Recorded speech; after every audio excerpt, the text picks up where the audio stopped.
One day you just stopped. No announcement, no dramatic post, no taking a break from socials. You just stopped.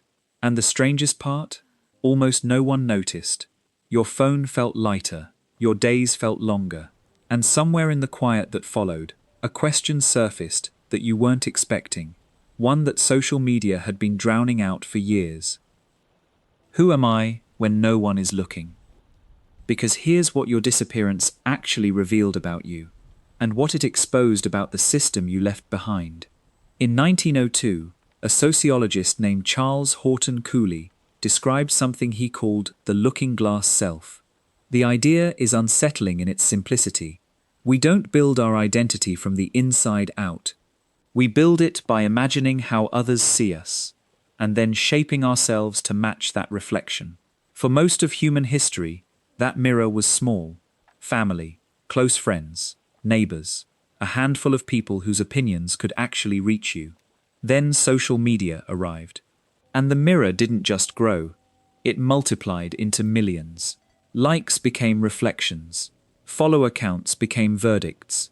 Algorithms became invisible judges deciding whether your life was worth showing to anyone at all. When you disappeared, you didn't just log off. You broke the mirror.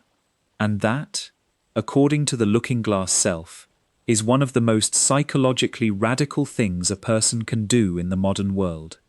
Because here's what the world saw when you left. Someone who couldn't handle it. Someone who gave up. Someone a little too sensitive for a world that runs on visibility. They tilted their heads. They asked questions that weren't really questions. They filed you under antisocial and moved on. What they missed is this. You didn't leave because you were weak. You left because you saw something. Herbert Simon, who would later win the Nobel Prize in Economics, described it first in 1971. Attention is finite. In a world that treats it as currency, every scroll, every post, every check-in is a transaction. You are not the user of social media. You are the product. Your attention is what's being harvested, packaged, and sold to the highest bidder without your permission. The moment you truly understood that, something changed. Stopping wasn't retreat. Stopping was refusal. There's a particular kind of peace that comes when no one knows what you're up to. Not mysterious, not performative, just quiet. Your mornings became yours again. Not a story, not a photo opportunity, not raw material for content. Just light coming through a window, something warm in your hands, and no one to perform it for. And there's something else no one talks about, the memories. When you stop filming your life, you start living it. The meal you actually tasted. The conversation you were actually present for. The sunset that existed only for you. No caption, no filter, no proof that it happened. Psychologists call this hedonic adaptation, the way repeated stimulation dulls our response over time.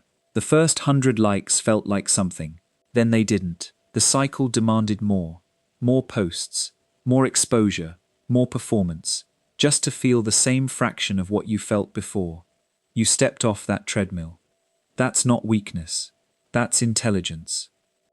If what you're hearing already feels uncomfortably familiar, like someone finally saying out loud what you've been carrying quietly, subscribe to Quiet Psychology, because what comes next goes much deeper. But here's where it gets complicated. Because leaving wasn't free. You already know the looks. The slight pause when someone realizes you're not on Instagram, not on TikTok, nowhere findable. The way a certain kind of person tilts their head, as if you've just told them you don't own a phone. Friends stopped inviting you to things. Not out of malice, they simply forgot to think of you. Visibility had quietly become the price of inclusion, and you had stopped paying it. But underneath that social friction, something more insidious had already been happening, long before you left. Leon Festinger's social comparison theory tells us that humans don't evaluate themselves in isolation. We constantly measure ourselves against others. Social media turned that comparison from occasional to inescapable. Curated highlight reels became the default baseline for normal. Every scroll silently recalibrated what a good life looked like, what a successful person looked like, what a lovable version of yourself looked like. And over time, gradually, invisibly, you started adjusting. The smile that got more engagement, the angle that performed better, the opinions that didn't cost you followers, the version of yourself that fit most cleanly inside a 1-1 square. You were no longer building an identity, you were curating a persona, and slowly, without a single conscious decision, the curation became the identity. That's the looking glass self in its most corrosive form, not just reflecting you, deforming you, leaving broke that loop. But here is the part nobody tells you. Not everyone who disappeared chose to leave. Some didn't quit social media quit them. Their posts got 3 likes, their stories were skipped. The algorithm, indifferent, mechanical, relentless, taught them something no human being should ever learn from a machine, that they didn't matter enough to be shown. They didn't leave, they were erased, and the weight of that is completely different. So ask yourself, honestly, did you leave because you didn't need the audience, or because the audience never showed up? Both answers are valid, but only one of them has been fully seen. Here's what I want to say directly to you, wherever you are in this. Whether you chose to leave or were quietly pushed out, the exit was real, and so was what came after. You stopped performing for an algorithm. Now stop performing for the people who noticed your absence more than they ever noticed your presence. Your healing starts the day you stop explaining your absence to people who never noticed you were there. That's not bitterness. That's precision. But there's a question still worth sitting with, even after you've left.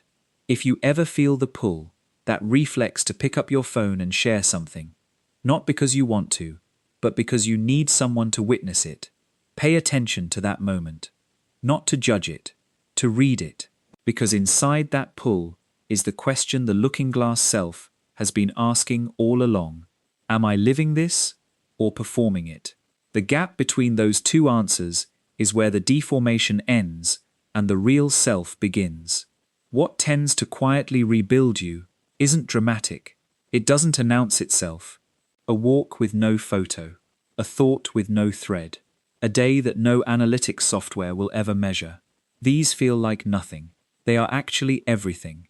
The architecture of a self that belongs entirely to you, one that was never built for an audience, and can't be taken from you by an algorithm. If someone you know quietly left social media, don't ask them why. Ask them how their days feel now, because the answer might make you question why you're still scrolling. And if you are the one who left, you didn't disappear. You subtracted the noise until you could hear yourself again. You owe no one a window into a life they weren't paying attention to anyway. You didn't break, you recalibrated. Social media is a mirror. Everything you see in it is a reflection of you, shaped by how you imagine others perceive you.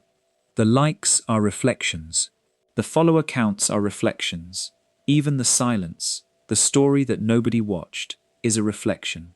Every feature is designed to keep you looking inward at yourself, at the version of yourself that the platform curates, amplifies, or erases.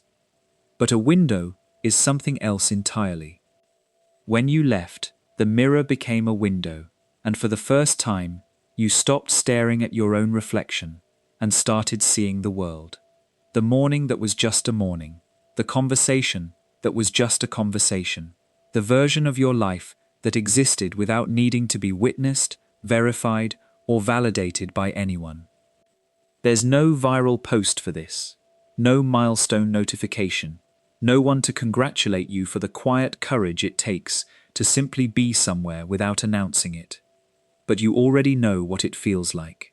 The undocumented evenings, the unfilmed mornings, the moments that belonged only to you, not because no one was there, but because you finally were. You didn't quit, you didn't fail, you didn't fall behind, you just stopped performing. And somewhere in that silence, You found the only version of yourself that was never meant for an audience.